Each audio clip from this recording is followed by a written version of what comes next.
एक उर्दू के बहुत ही प्यारे शायर रहे हैं जिनका नाम है डॉक्टर सर मोहम्मद इकबाल। इकबाल ने अपने जीवन में बहुत सुंदर सुंदर गीत लिखे हैं, जिसमें से सबसे प्रसिद्ध गीत हम अक्सर सुनते हैं, सारे जहां से अच्छा हिंदुस्तान हमारा, ये उन्हीं का लिखा हुआ है।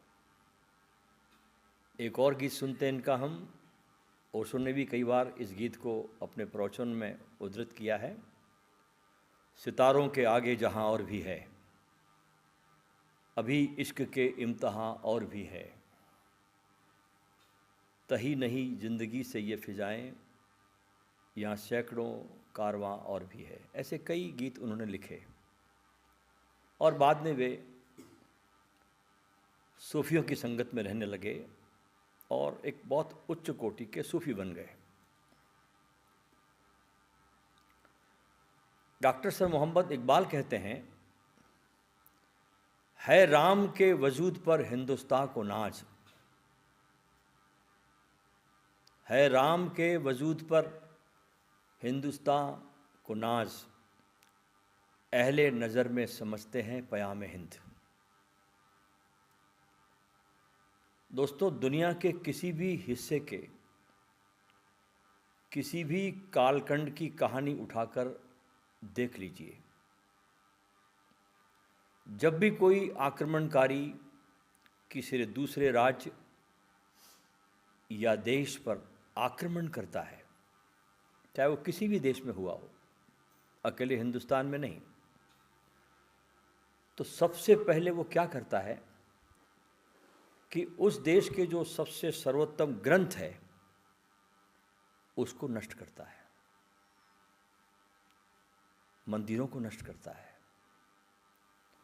क्योंकि मनुष्य को तब तक गुलाम नहीं बनाया जा सकता, दास नहीं बनाया जा सकता, जब तक कि उसकी संस्कृति स्वतंत्र है। किताबें नष्ट कर देना, जला देना बड़ा भारी अपराध है। नालंदा का विश्वविद्यालय महीनों तक जलता रहा, इतने ग्रंथालय जलाए मुगलों ने।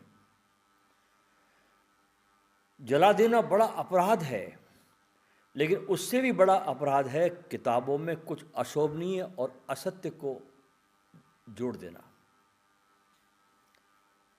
और उस जोड़ से उनके महत्व को, उनकी पवित्रता को खंडित कर देना।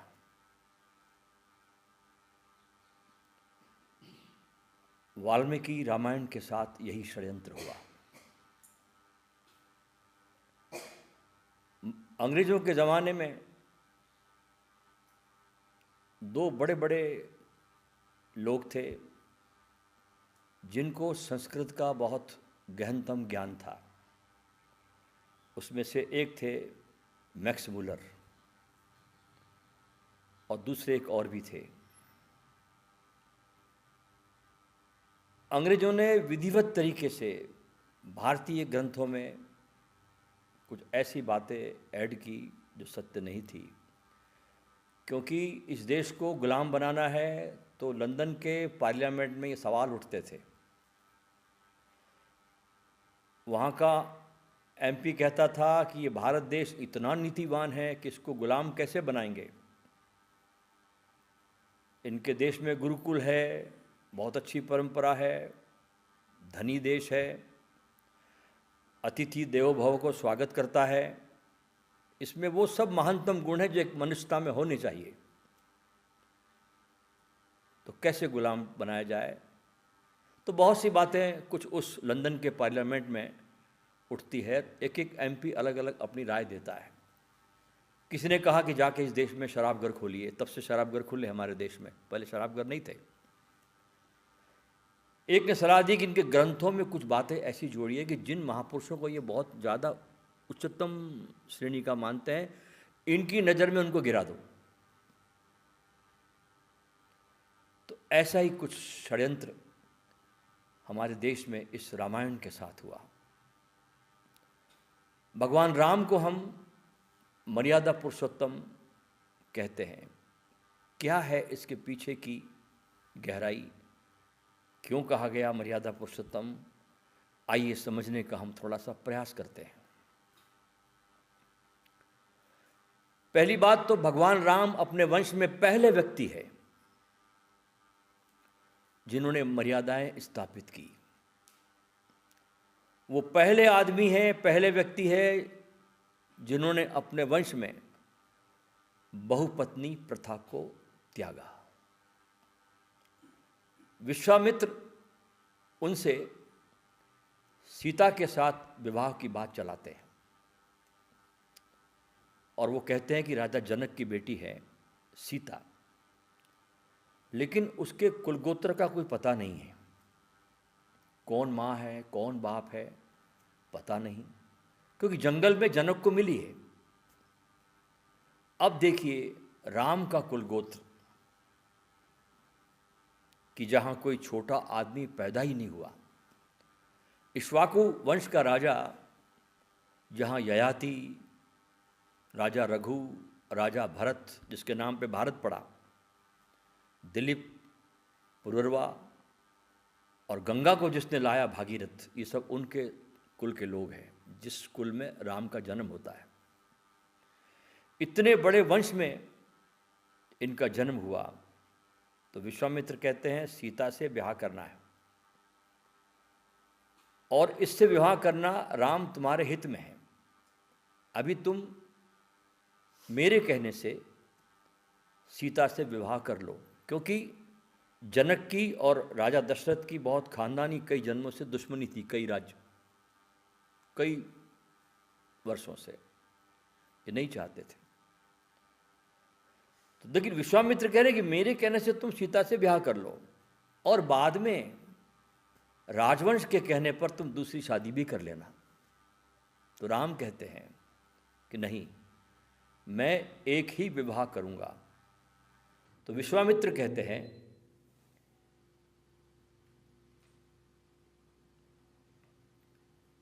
कि तुम्हारे वंश में तो ये प्रथा रही है और स्वयं दशरथ ने भी, तुम्हारे पिता ने 3 शादियां की है।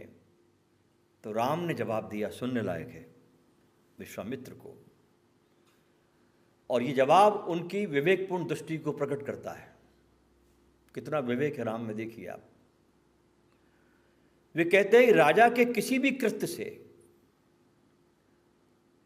प्रजा का मुखमंडल शोभ और मलिन नहीं होना चाहिए और प्रजा का सिर राजा के किसी भी कृत्य से शर्म से नहीं झुकना चाहिए। ये है हमारे मर्यादा पुरुषोत्तम श्री राम। पूरी पृथ्वी पर कई अलग अलग भाषाओं में पूरी धरती पर 265 रामायणों का जिक्र आता है। ये इतना लोकप्रिय हुआ पूरे विश्व में, इसके मुकाबले में और कोई ग्रंथ इतना लोकप्रिय नहीं है। दूसरे नंबर पर फिर भागवत आता है, महाभारत आता है। उसमें से हमारे भारत में एक बहुत अद्भुत ग्रंथ है इस रामायण में से, जिसे वाल्मीकि रामायण कहा जाता है। और वाल्मीकि रामायण ही रामायण का वास्तविक मूर्त रूप है, क्योंकि ऋषि वाल्मीकि श्री राम के समकालीन थे और कई घटनाओं के स्वयं साक्षी भी थे। उसमें 7 कांड हैं और कुल मिलाकर उस रामायण में 24,000 श्लोक है। और बड़े आश्चर्य की बात है कि इनमें से बहुत से श्लोक वाल्मीकि ने लिखे ही नहीं हैं। इस रामायण में जो बाद में उत्तरकांड जोड़ा गया, युद्धकांड के बाद, कहा जाता है कि वो महर्षि वाल्मीकि की कृति ही नहीं है। राम की गरिमा, उनकी महिमा, उनके गुणों को भंग करने के लिए उसमें से कुछ बातें गलत जोड़ दी गई, जिसमें शंभुक वध से लेकर सीता का परित्याग तक की घटनाएं हैं। क्योंकि देखिए, जब राम अहिल्या के पास जाते हैं, जो श्रापित महिला है, इंद्र के साथ जो घटना घटी आप सबको पता ही है, और उसको श्राप मिला। जब अहिल्या के पास जाते हैं और उसके चरण स्पर्श करते हैं और घोषणा करते हैं कि इंद्र के साथ साथ अहिल्या भी पाप से मुक्त है, वहीं से हमें समझना चाहिए कि राम के मन में एक श्रापित स्त्री के प्रति भी कितना सम्मान है। और जो राम अहिल्या के चरणों की वंदना कर सकता है उस श्रापित महिला की, तो क्या यह संभव है कि वो अपनी पत्नी सीता का अपमान करके उसका परित्याग कैसे कर सकता है। राम बाली का वध करते हैं क्योंकि उसने रूमा का अपहरण किया है। एक प्रसंग है वाल्मीकि रामायण में कि जब राम वन जाने की बात करते हैं तो सीता बहुत विलाप करती है, तो राम उसे बहुत समझाते हैं, और जब वो नहीं मानती रुकने के लिए अयोध्या में कि मैं तो साथ चलूँगी, तो अपने साथ ले जाने के लिए राम तैयार हो जाते हैं। इस समय वाल्मीकि रामायण में एक श्लोक आता है और एक बहुत अच्छी टिप्पणी आती है। और टिप्पणी क्या आती है कि राम कह रहे हैं कि वन तो छोड़ दो, मेरे लिए तो सीता के साथ जाए बिना स्वर्ग भी संभव नहीं है। अगर मैं स्वर्ग भी जाऊं तो सीता को लेके जाऊंगा, उसके बिना मैं जाऊंगा नहीं। ऐसे कहने वाला राम क्या सीता का निर्वासन कर सकता है, जो इतना प्रेम करता हो पत्नी को। फिर ये घटना आई कैसे? जो उत्तरकांड जोड़ा गया वो उसकी वाल्मीकि की कृति नहीं है। अब देखिए, वनवास के वनगमन के दिन जब वनगमन को जा रहे हैं राम, पूरा दरबार सजा है, सारे रिश्तेदार खड़े हैं, सब पूरा परिवार खड़ा है, जनता भी खड़ी है, मंत्रिमंडल खड़ा है। तो कैकेयी ने राम और सीता को कौपिन ला कर दिए। एक वस्त्र होते हैं पहनने के सन्यासियों के, कौपिन। और कौपिन जो होता है वो तपस्वी पहनता है, एक सन्यासी पहनता है। जब कैकेयी ने कौपिन ला के दिए राम और सीता को, तो वशिष्ठ बहुत नाराज होते हैं और कहा कि वनवास राम को हुआ है, सीता को नहीं, इसे क्यों वस्त्र पहनाने को कह रही हो। लेकिन जब इंसान गिरता है तो गिरता चला जाता है, उसके मन में कुटिलता आ जाती है कि मैं इनको और कैसे अपमानित करूं, इनको कैसे और विषाद से भर दूं, कैसे इनको दुख से भर दूं।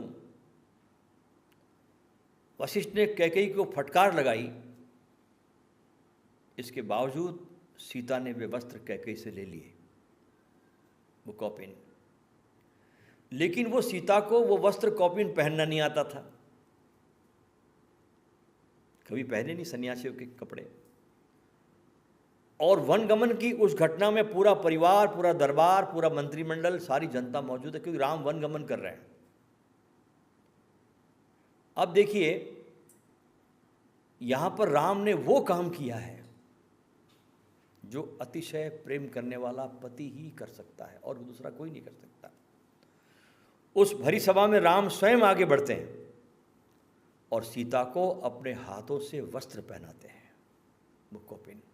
जरा सोचिए, चिंतन करिए कि जो राम अपने पत्नी के सार्वजनिक अपमान को अपनी छाती पर झेलता हो, क्या वो किसी ऐसे ऐरे गहरे नत्थु खेरे के कहने पर अपनी पत्नी को जंगल भेज देगा?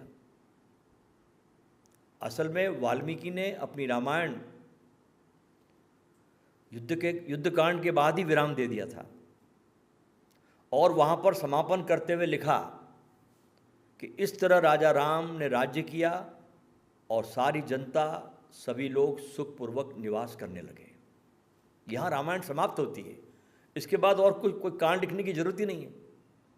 जब हम कोई कहानी भी लिखते तो ऐसे लिखते हैं ना कि इनका ऐसा हुआ वैसा हुआ, और ये बाद में बहुत अच्छे से जीवन में रहने लगे।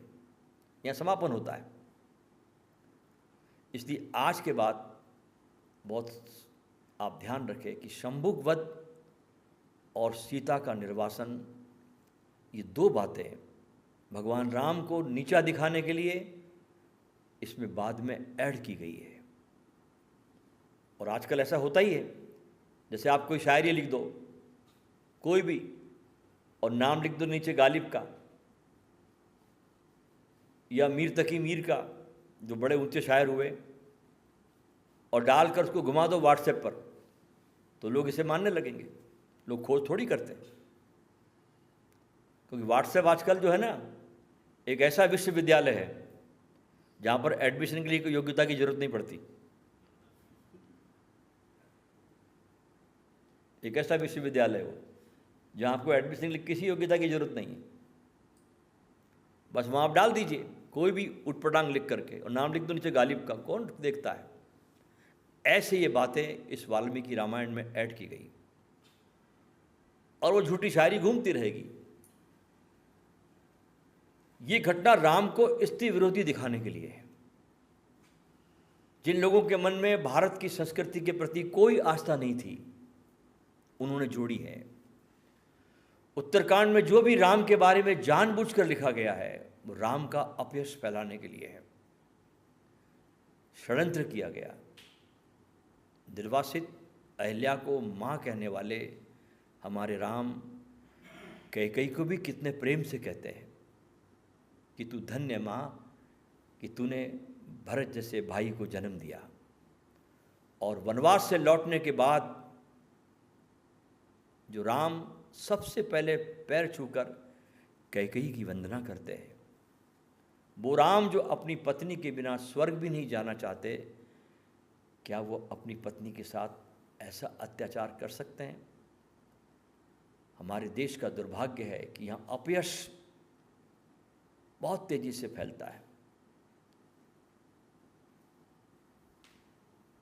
रामायण क्या है दोस्तों, कभी आपने पढ़ो, बहुत गहराई से पढ़ो, भाव से पढ़ो, तो अपने आंसुओं पे आप काबू रखना। बहुत रोना आता है इसको पढ़ते तब।